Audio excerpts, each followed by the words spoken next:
আমাদের বয়েজের 3টি হোস্টেল এবং গার্লসের মধ্য থেকে 3টি হোস্টেল সেখানে পুরস্কার পাবে। বাকি 10টি হোস্টেল সেখানে পুরস্কার পাবে না। তো যারা আজকে পুরস্কার পাবে তাদের প্রতি আমার শুভেচ্ছা এবং অভিনন্দন রইল।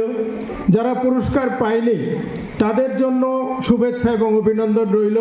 আগামী বছর তারাও যাতে সেই পুরস্কার পেতে পারে, এই বছর তারা ভালোভাবে কাজ করবে এবং তাদের হোস্টেলকে সেখানে গ্রিন রাখবে, ক্লিন রাখবে।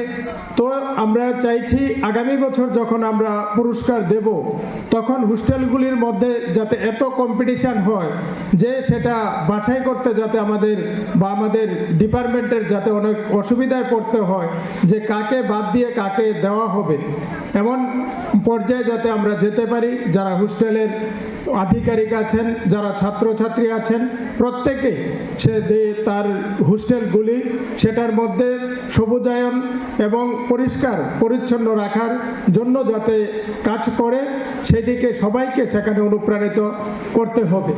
আমাদের দেশের যশস্বী প্রধানমন্ত্রী উনি গাছ লাগানোর জন্য জোর দিয়েছেন, পরিবেশ রক্ষা করার জন্য উনি জোর দিয়েছেন।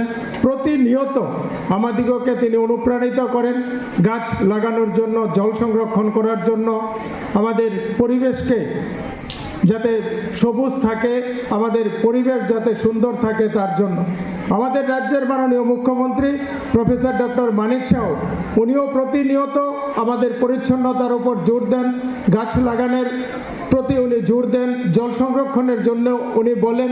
তো প্রতিনিয়ত উনিও চেষ্টা করে যাচ্ছেন আমাদের আগামী প্রজন্ম যারা তারা যাতে সেখানে বসবাস করতে কোনো অসুবিধা না হয়, তাদের জন্য যাতে আমরা একটা সুন্দর সুশৃঙ্খল পরিবেশ যাতে আমরা উপহার দিয়ে যেতে পারি, তার জন্য কাজ করার জন্য উনি আমাদিগকে প্রতিনিয়ত সেখানে অনুপ্রাণিত করেন।